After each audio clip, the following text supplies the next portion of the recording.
HIV infections reported by drug users is down by over 70%. Heroin overdose deaths are down by more than 50%.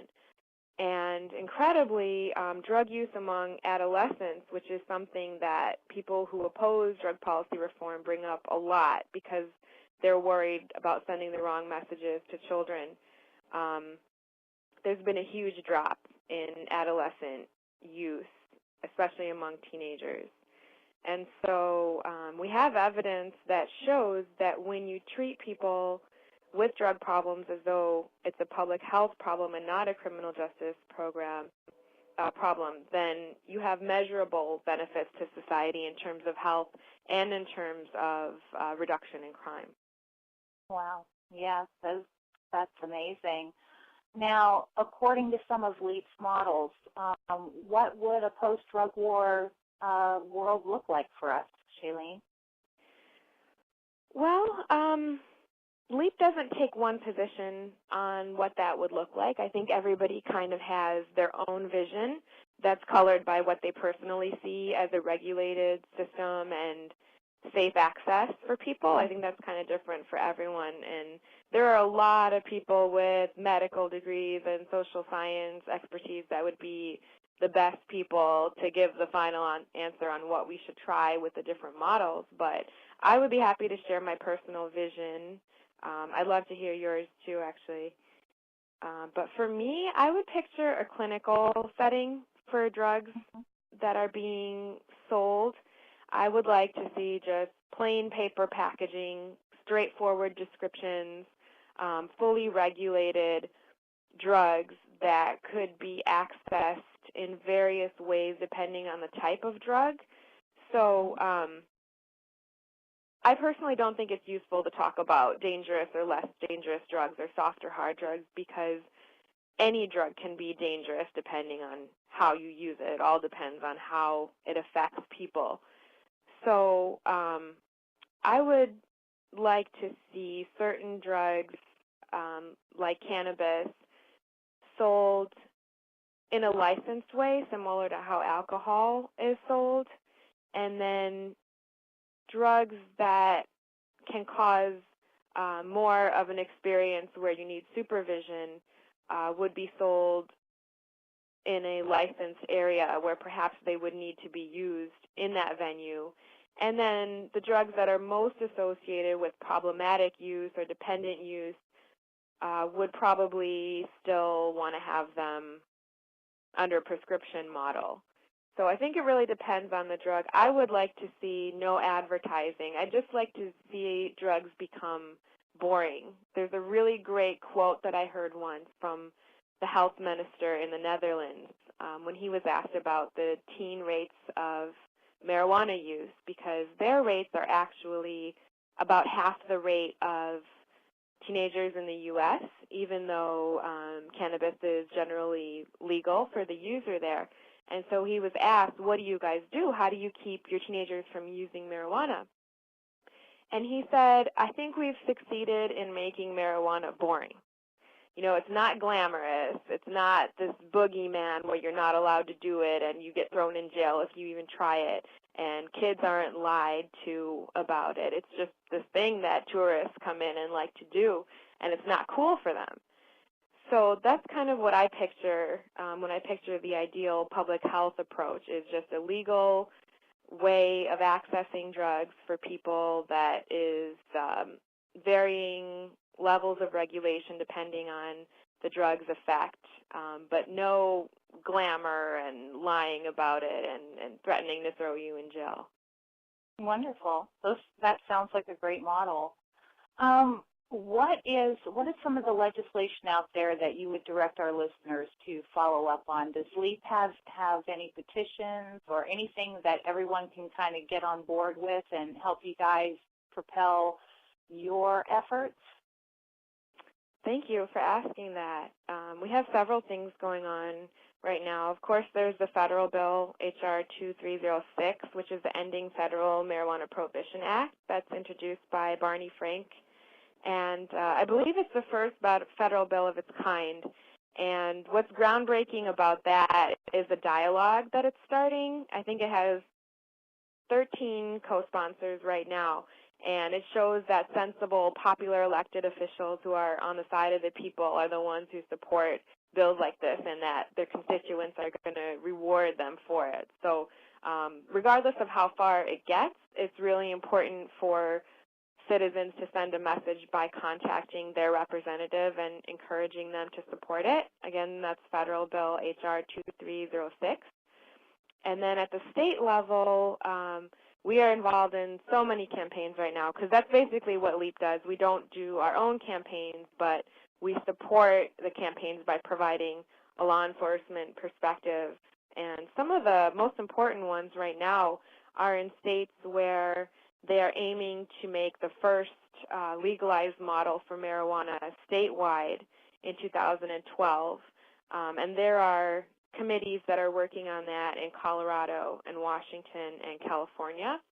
And we could really use help recruiting current or former law enforcement professionals in those states. So if you know anyone in those 3 states of California, Colorado, and Washington, ask them to keep an eye out for people who have served in law enforcement roles and may be interested in helping to support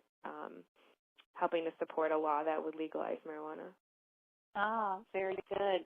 And then LEAP also has programs that your normal civilian can participate in, correct? Absolutely, yeah. There's a few different opportunities. You can look at those if you go to our website at copssaylegalizedrugs.com and you click Take Action. If you like to write, we have a rapid response team that writes op-eds and letters to the editors and comments to articles. We send out assignments to those people when articles of interest come up. And then we also have volunteer bookers who are the link between our speakers and the audiences that we're trying to reach. So they get assigned a speaker, and then they help set them up for different venues in their area. And those are both available if you visit our website. That's great. Now tell us about your speaker presentations, because that is really exciting. Tell us about your guys and what they do and who they go to talk to and who can book them and all of that good stuff. Yeah, that's really the crux of what LEAP does, so we'd love to talk about that. We have a speakers bureau. It's staffed with over 130 people now, and they're all people that had some sort of experience in enforcing the drug laws. So the cops, prosecutors, judges, prison guards, probation officers. We have some FBI and DEA federal agents. And they all joined LEAP because they understand from a first-hand perspective that putting drug users in jail hasn't worked and it never will work, and we need another approach. And so we have them all over the country and in several other countries as well, and they will speak to any audience. Typically, we go to Rotary clubs, universities, churches, local political groups. Those are our main audiences, but we'll talk to anyone who wants to hear us. And, of course, we're available to support campaigns that are trying to change the law at a local or state level. Wow, very nice. Exciting group. Let's see, what other questions do I have? So many questions for you.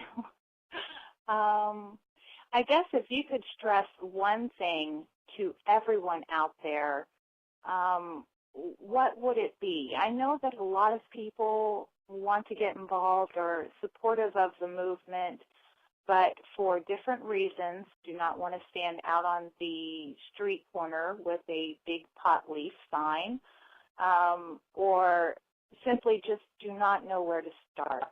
What would you tell those people in reference to how to get involved? I'm glad you asked that, and I'm glad that groups that like LEAP and Professionals Against Prohibition exist, because the truth is that the majority of the population understands that the war on drugs is a failure and it needs to change. So it's not at all a marginal or fringe issue. Even 82% of police chiefs believe that the war on drugs is a failure. It's just a matter of making it happen. And I understand everybody has their own lives. People don't have time to quit everything and go out and work on a campaign. But there are so many little things that you can do, and the most important ones are to talk to your elected officials and let them know how you feel. And, you don't have to go up there with a big pot leaf sign, like you said. You can just say, I'm a professional, and, perhaps I'm a mother or father, and here's what I feel about our drug laws. It's a huge waste of money, and it's morally wrong, and it's not helping anyone, and I don't want it done in my name. So talking to your elected officials is one, talking to your friends and family is another, and there are so many organizations that exist in order to support you in doing these things. LEAP and SSDP are definitely available to help people at a grassroots level, and one other one I would recommend is the website stopthedrugwar.org. You can sign up for a weekly newsletter, and they'll let you know what's going on around the country and what you can sign up for as a volunteer, even if you have very limited time. Mm-hmm. Very good. Very nice. Great advice. We're just about out of time, so I'm going to ask you to give LEAP's websites again, and then, express any parting thoughts that you would like to leave us with. Thank you so much, Jen. Our website for LEAP is copssaylegalizedrugs.com. You can click on Take Action to become a volunteer, or click on Speakers to book a speaker. And I also want to share Students for Sensible Drug Policy's website, which is schoolsnotprisons.com. And for a parting thought, I just want to say that the people are on our side and that we are on the morally right side of the issue. So don't let anyone tell you that even if we're correct on the economic side, that we'd be sending the wrong message to our kids, because the right message to send to our kids is that we care about them and we know that if drugs are problematic, we can work with them to help make drugs less problematic, but we're not going to isolate you from society just because you made a mistake. Wonderful. Thank you so much. You have been such a great guest, so informative. I really appreciate your time. Thank you, and thank you for everything that you're doing for this effort, too. Thank you very much. I appreciate that. And you have a great day, Shaleen. Well, I will say one thing. Shaleen makes a lot of sense, and I really liked her model that she shared with us. I certainly encourage everyone to go check out LEAP's website and get to know this really amazing group of individuals. Stick around, and we will be right back with I Am Hemp 420.